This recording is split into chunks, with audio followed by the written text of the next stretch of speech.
Spain মানেই এক জীবন্ত উৎসব, রোদেলা সমুদ্র সৈকত আর চোখ ধাঁধানো স্থাপত্যের মহাসমারোহ। ইউরোপের দক্ষিণ পশ্চিমের এই দেশটিতে পা রাখলেই বোঝা যায় কেন এখানকার মানুষ এত প্রাণোচ্ছল।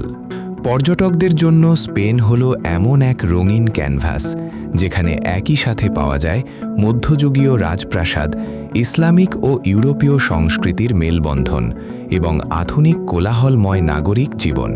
স্পেনের চমৎকার আবহাওয়া, উন্নত অবকাঠামো আর পর্যটক বান্ধব পরিবেশ একে বিশ্বের অন্যতম শীর্ষ ভ্রমণ গন্তব্যে পরিণত করেছে।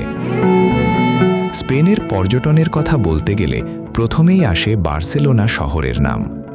স্থপতি আন্তোনিও গাউদির তৈরি অসমাপ্ত বিস্ময় সাগ্রাদা ফ্যামিলিয়া চার্চের স্থাপত্যশৈলী যে কোনো মানুষকে স্তব্ধ করে দেয়। অন্যদিকে রাজধানী মাদ্রিদের রয়্যাল প্যালেস বা রাজপ্রাসাদের আভিজাত্য দেখার মতো। এছাড়া স্পেনের দক্ষিণে অবস্থিত গ্রানাডা শহরের আলহামরা প্রাসাদ, যা ইসলামিক স্থাপত্যের এক অনন্য ও নিখুঁত নিদর্শন, তা দেখতে সারা বিশ্ব থেকে পর্যটকরা ভিড় জমান। স্পেনের হাই স্পিড ট্রেন ব্যবস্থা পুরো দেশ ভ্রমণকে অত্যন্ত সহজ ও দ্রুত করেছে। প্রকৃতির খোঁজে যারা বের হন তাদের জন্য স্পেনের কোস্টা ব্রাভা বা ভূমধ্যসাগরের কোস্টাল সৈকতগুলো এক স্বর্গরাজ্য। সোনালি বালু আর নীল পানির এই সৈকতগুলোতে রোদ পোহানো পর্যটকদের প্রিয় শখ। এছাড়া আটলান্টিক মহাসাগরে অবস্থিত স্পেনের ক্যানারি দ্বীপপুঞ্জ তার আগ্নেয়গিরির ল্যান্ডস্কেপ আর চমৎকার আবহাওয়ার জন্য সারা বছরই ভ্রমণকারীদের আকর্ষণের কেন্দ্রে থাকে।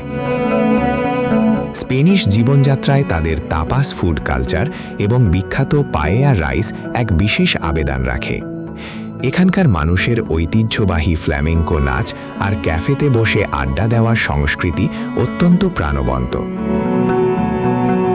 স্পেনের বিখ্যাত লা তোমাতিনা বা টমেটো উৎসব এবং স্যান ফার্মিন বা ষাঁড়ের লড়াইয়ের মতো উৎসবগুলো স্পেনের সংস্কৃতিকে পৃথিবীর বুকে অনন্য করে তুলেছে।